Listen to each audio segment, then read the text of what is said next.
Hello everyone, welcome back to your own channel. आज हम करने जा रहे हैं आपकी वर्कशीट नंबर 40 का सब्जेक्ट मैथ्स क्लास 9 हमारी डेट 11 अक्टूबर के लिए। तो चलिए शुरू करते हैं। आज की वर्कशीट में हम जो बार ग्राफ है हमारा चैप्टर, उसको हम कंप्लीट करेंगे। कैसे जो ग्राफ है वो बनाते हैं, जो आपका डाटा कलेक्शन हमने सीखा था, बार ग्राफ आज का हमारा टॉपिक है। तो देखो, हमने ये तो देख लिया कि कैसे डाटा को कलेक्ट करते हैं, कैसे डाटा को दिखाते हैं, ठीक है। कुछ और भी तरीके हैं। हमें अब जो डाटा है उसको टेबल्स की फॉर्म में आप कैसे रिप्रेजेंट करते हो वो तो देख लिया, टैली मार्क्स कैसे करते हो। लेकिन अब हम सीखेंगे ग्राफ में आप कैसे दिखा सकते हो डाटा का, ठीक है, डाटा को। तो जो कंपैरिजन है इंडिविजुअल आइटम्स का, वो ग्राफ के हिसाब से बहुत अच्छे से देख सकते हैं। तो बार ग्राफ क्या होता है, जिसमें बहुत सारे तरीके होते हैं, मेथड्स होते हैं आपका ग्राफ को दिखाने के लिए डाटा के अंदर। तो बार ग्राफ एक पिक्टोरियल पिक्चर की फॉर्म में डाटा को दिखाना है, जिसके अंदर जो बार्स है ना आपके, वो आप लेते हो। बार्स क्या हो गए, इस तरीके से आप ऐसे ये इनको हम बार्स बोलते हैं, ठीक है। टुकड़े आपके ये हो गए लंबे लंबे। तो ये बार है आपकी यूनिफॉर्म विड्थ की, जो बराबर आपकी इनकी सबकी चौड़ाई होगी और इक्वल स्पेस होगा इनके बीच में, ठीक है। इनको आप एक एक्सेस पे दिखाते हो, एक्स एक्सेस पे, और डिपिक्ट करते हो वेरिएबल को, जो भी आपका एक्स वाई जेड जो भी वेरिएबल है। तो जो वैल्यूज है ना वेरिएबल की, वो दूसरी एक्सेस पे दिखाते हैं। मान लो वाई एक्सेस पे दिखा दिया हमने, ठीक है। और जो हाइट है इन बार्स की, कितना कितना लंबा मैंने इसको बार को बनाया है, वो क्या करता है, वैल्यू पे डिपेंड करता है वेरिएबल की, कि उसकी वैल्यू कितनी है। जितनी ज़्यादा वैल्यू होगी उतना ज़्यादा आपकी हाइट होगी आपकी बार की, ठीक है। अब देखो, अगर हम बार ग्राफ को ऑब्जर्व करें तो हम इजीली आंसर कर पाते हैं कुछ क्वेश्चंस को डायरेक्टली ग्राफ देखते ही। तो बहुत सारे स्टेप्स हैं रिप्रेजेंट करने के लिए, दिखाने के लिए डाटा को बार की फॉर्म में। तो देखो समझते हैं एक एग्जांपल से। यहाँ पे जैसे एग्जांपल क्या दिया हुआ है, आपको टेबल दी हुई है, जिसमें आपको ये टेबल दिख रही है। इस टेबल में आपको मंथली एक्सपेंडिचर, मतलब महीने में कितना खर्चा होता है एक फैमिली का अलग अलग आइटम्स पे, वो आपको दिखा रखा है। तो आपको इसको ग्राफ में दिखाना है इस इन्फॉर्मेशन को। तो यहाँ पे दिखा, जो हाउस रेंट किराया 3,000 रुपये लगता है, खाने का 3400 रुपये लगता है, पढ़ाई में 800 रुपये लग जाते हैं, इलेक्ट्रिसिटी में 400 रुपये लग जाते हैं, ट्रांसपोर्ट आने जाने में 600 रुपये लग जाते हैं, और जो बाकी एक्स्ट्रा बचेगा खर्चा वो 1200 रुपये में हो जाता है, ठीक है। तो इस तरीके से इसने दिखाया हुआ है, आपको ये ग्राफ में बनाना है। तो देखो कैसे बनाओगे, we draw the graph of this data in the following step. ये सारे स्टेप्स आपको फॉलो करने पड़ेंगे। पहला, ड्रॉ टू परपेंडिकुलर लाइन्स। दो लाइन बना ली, एक ये और एक ये, परपेंडिकुलर 90 डिग्री का एंगल। दो लाइंस बना ली, एक एक्स एक्सिस और एक की वाई एक्सिस, ठीक है। एक वर्टिकल और एक हॉरिजॉन्टल, ये हॉरिजॉन्टल और ये वर्टिकल। दूसरा स्टेप, हॉरिजॉन्टल जो लाइन है ना आपकी, हॉरिजॉन्टल लाइन है, इसमें आपको आइटम्स लिखने हैं, ये आइटम्स लिखने हैं आपको, ठीक है। Along the vertical line making the corresponding expenditure, vertical line पे आपको खर्चा लिखना है, एक्सपेंडिचर लिखना है, ठीक है। तो आइटम्स आपने यहाँ पे लिख दिए, ये आइटम्स हो गए कि किराए में लगे, खाने में लगे, बिजली में लगे, और इधर आपने खर्चा लिख दिया, ठीक है।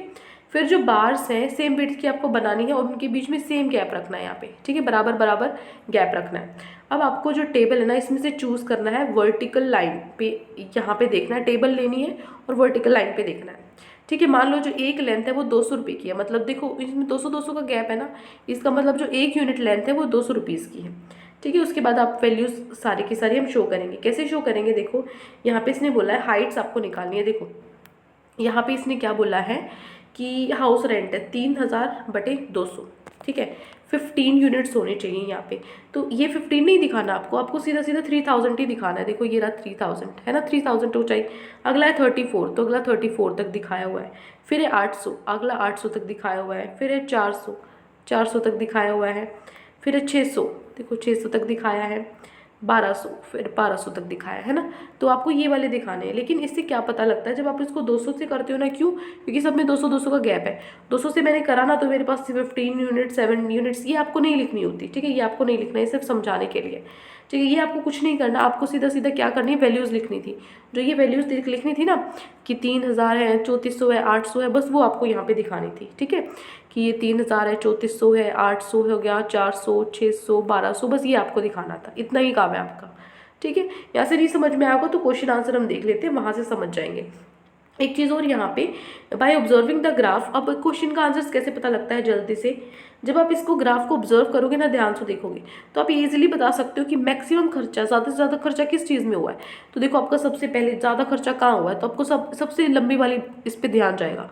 ठीक है, ये किस चीज़ का है, फूड का है, तो फटाफट आपको पता लग जाएगा मैक्सिमम खर्चा है वो खाने पे है। और मिनिमम आपको सबसे छोटा ये दिख जाएगा, ये किस चीज़ पे, इलेक्ट्रिसिटी, बिजली का सबसे कम खर्चा है। ठीक है, तो इसीलिए जो ग्राफ है ना, उनके हिसाब से भी बहुत बार जो डाटा है वो बहुत जल्दी मिल जाता है, ईजी हो जाता है हमें ढूंढने में, इसीलिए हम ग्राफ यूज़ करते हैं। ठीक है, चलिए अब हमारे क्वेश्चन आंसर्स पे तो चलते हैं। आज की वर्कशीट में आपको ये 2 क्वेश्चन दिए गए हैं सिर्फ। पहला क्वेश्चन क्या है, given below are the seats won by different political parties. नीचे आपको कुछ सीट्स दी हुई हैं जो अलग अलग पार्टी ने जीती हैं। ठीक है, पोलिंग हुई थी आपकी, स्टेट असेंबली इलेक्शन थे, उसमें लोगों ने वोट किया था। तो पॉलिटिकल जो पार्टी ए है ना, उसने 75 सीटें जीत ली। जो पॉलिटिकल पार्टी बी है उसने 55 सीटें जीत ली। पॉलिटिकल पार्टी सी को 37 सीट मिली, डी को 29, ई को 10 और एफ को 37। ठीक है, तो यहाँ पे आपको क्या करना है, इसके हिसाब से ग्राफ बनाना है इन पोलिंग रिजल्ट्स का, और डिस्कस करना है what conclusion can be arrived at from the graph, और आपको डिस्कस करने की कौन से कंक्लूजन आप इस ग्राफ से निकाल सकते हो। ठीक है, चलो देखो। सो इस तरीके से आपको ग्राफ बनाना है। कैसे बनाओगे, देखो सबसे पहले आप यहाँ लिखोगे, एक यूनिट है ना वो 10 सीट्स के, मैंने आप सिर्फ जो इंग्लिश मीडियम वाले बच्चे हैं वो सिर्फ इंग्लिश में ही लिखेंगे। ठीक है, जो भी मैंने हिंदी में लिखा है वो आपको कुछ भी नहीं लिखना, ना ये लिखना है, ठीक है, और ना ही ये लिखना है। क्लियर, ये कुछ भी आपको नहीं लिखना है। अब देखो, तो यहाँ से आपको क्या करना है, ये आपका ग्राफ है इस तरीके से, एक मिनट, ये आपका ग्राफ है पूरा का पूरा। ठीक है, अच्छे से दिख रहा होगा। तो यहाँ पे क्या करना है, A B C D E F, जो पॉलिटिकल पार्टी है वो ए कितने थे, 75 थे, जो बी थी वो कितनी थी, यहाँ पे देखो ध्यान से 55 है। ठीक है, 55 है। सी की कितनी सीट जीती थी, 37 पे बनाया, 5 जैसे ये 30 है, ये 40 है, बीच वाला 50 है, 50 से 2 ऊपर बना दिए। जो डी है इसमें 29 बनाया, 30 से 1 कम है, ध्यान से देखो। फिर ई है इसके 10 है, और एफ है इसके 37 है फिर से। तो ये पॉलिटिकल पार्टी है, इनकी जो अलग अलग कितनी कितनी सीट जीती हैं वो हमने ग्राफ के हिसाब से दिखा दी है। ठीक है, तो यहाँ पे क्या लिखना है, एक यूनिट है 10 सीट्स के बराबर है, क्योंकि मैंने 10-10 का गैप लिया है। फिर यहाँ पे क्या लिखना है, सीट्स वो कितनी सीट से जीती है वो यहाँ पे है। ठीक है, ये हिंदी में आपको नहीं लिखना है, हिंदी का जो भी है वो आपको नहीं लिखना है, सिर्फ ये हिंदी मीडियम वाले बच्चों के लिए। और फिर नीचे लिखना ये क्या है, पॉलिटिकल पार्टीज़ है। तो ये सारी चीज़ें आपको दिखानी है, तो ये आपका ग्राफ कंप्लीट हो जाएगा, सिंपल। ठीक है, बिल्कुल ईजी है, कर लोगे फर्स्ट क्वेश्चन।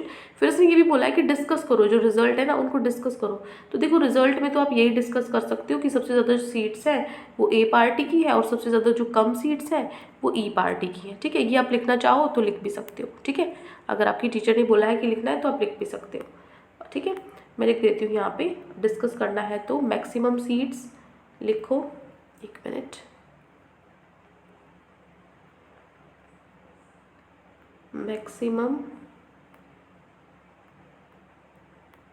मैक्सिमम सीट्स किसकी है, ए की है, और मिनिमम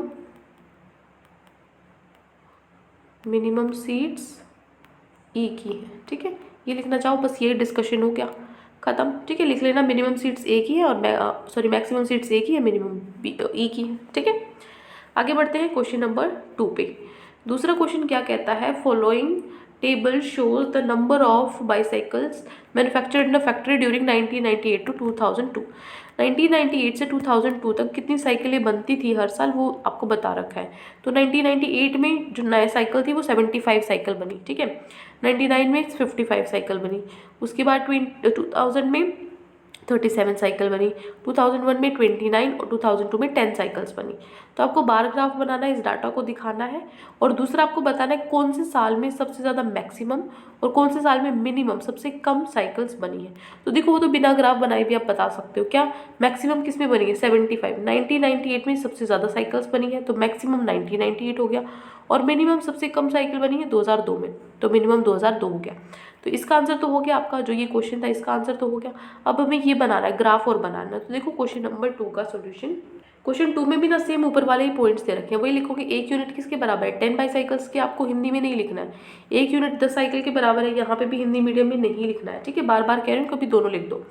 तो ये क्या है आपका, एक यूनिट 10 साइकिल्स के बराबर है, तो वही मैंने ऊपर जैसा ही ग्राफ बनाया, सेम टू सेम 10, 20, 40, 50, क्योंकि सेम ही चीज़ सारी की सारी, 75, 55, उसके बाद 37, 29 और 10 सारी सेम थी वैल्यूज़, तो इसलिए मैंने वही लिख दिया।